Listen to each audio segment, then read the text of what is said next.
do anyone have a family trust? Nobody?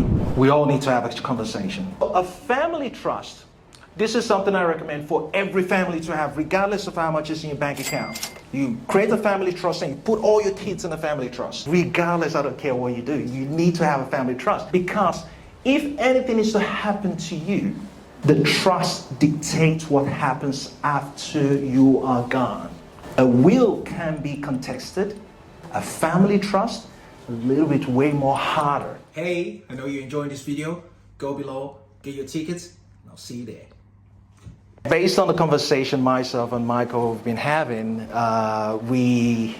Michael suggested an SMSF is the logical approach to take in doing this.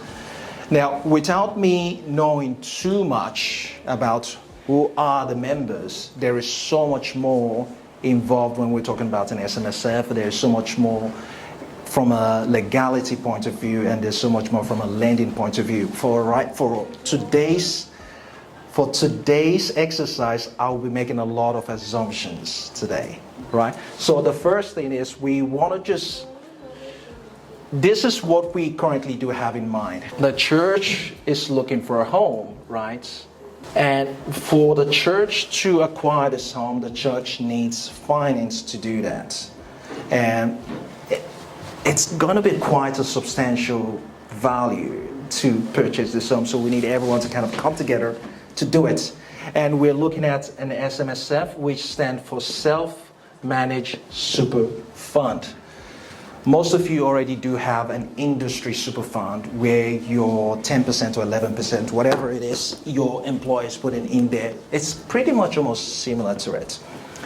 Now, please do understand that an SMSF is designed solely for the core purpose for each member's retirement. Now, if that SMSF is not meeting that legal obligation, from an ATO standpoint, it is deemed as non-compliant. And if it is deemed as non-compliant, you will be forced to shut it down. The ATO has the power to do that. And how do they monitor this? They don't monitor this based on you individually. The way they go about doing this is for an SMSF has to involve 2 accountants every year. You've got the accountant that does the tax return, and you've got an audit accountant that audits the accountant's work. So if there's any kind of funny business, the auditor typically would be the one that dubs you into the ATO. So that's how Big Brother monitors SMSF. So basically what we are proposing, or what we are trying to explore here, is... The show was amazing hearing Colin speak. It really changed my perspective about life and how to go about making money and how to go about providing for my family, as well as giving into generational wealth, which is what he was talking about.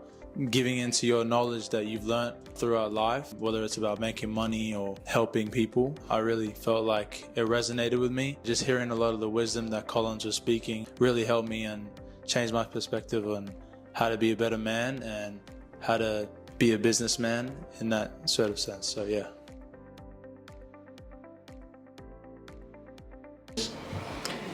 Based on the current laws, an SMSF can have up to 6 members. Those 6 members could decide to transfer their industry super fund into that self-managed super fund, right? So with those 6 members, assuming we've got, let's assume this is just the initial of each of those members within that SMSF. Now, please guys, if something is not making sense, stop me, ask me the questions. And if I'm moving too fast, also, please tell me, and I will slow it down too as well. Now, what happens here is, the way you got to deem an SMSF, you got to look at it as a separate entity from you, right? For example, Collins, I've got an e-commerce business, for example, and that e-commerce business is trading. It's got its assets, it's got its liability, P&L, stuff like that. The e-commerce business is separate from me because trading on a P2R Ltd, and I'm trading under my personal self. Now you got to look at this SMSF the same way as well. It's separated from the members. Once the members come together, you've got two options. You can either set up the SMSF as an individual trustee or a corporate trustee. My personal recommendation is always go for the corporate structure. Why? Because the banks like corporate structures, and it also limits the risk from a legality point of view too as well. So always go corporate. It costs a little bit more, a couple of thousand more to set it up under a corporate structure, but it's the best way to go. It opens up a little bit more flexibility from a lending point of view for you as well. So once you set it up under a corporate structure, basically what it then looks like is now you've got the SMSF. The SMSF could be called whatever you want to call it, super fund, right? Now within the super fund itself, that SMSF can't just go out and acquire a home. It can't do that. The purpose of that SMSF is to hold the fund. Now for the SMSF to be legally able to acquire this home, it has to set up what's called a bear trust. Now the bear trust, again, is a limited liability, and why this has been designed this way is, again, for asset protection reasons. If anything is to happen to whatever property is held within this bear trust, for example, the church home, the banks can come after the SMSF where the members are beneficiaries or members within that SMSF. They have to close that case within that bear trust. So a bear trust, okay, all right, let's say Michael's and Michael. Look at Michael as the SMSF, and Michael is the bear trust. Right, I was pointing there because they've got a gray jacket. I'm like, yeah, guys, I'm getting blind. Michael, right. Now, Michael's, he's the head. The SMSF is the head. Now, under Michael's, we've got the kids, the congregations, the other members, right?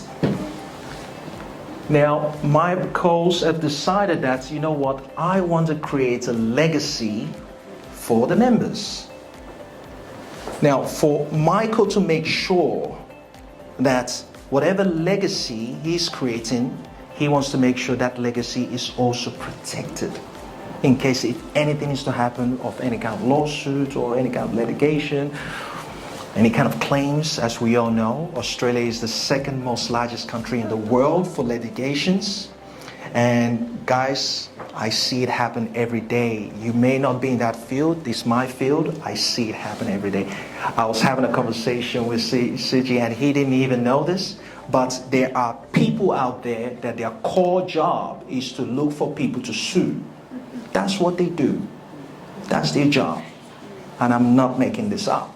Hey, I know you're enjoying this video. For any inquiries and mentorship opportunity, which I would be really looking forward to working with you, in this description below, you can get all my details, and I look forward to working with you soon.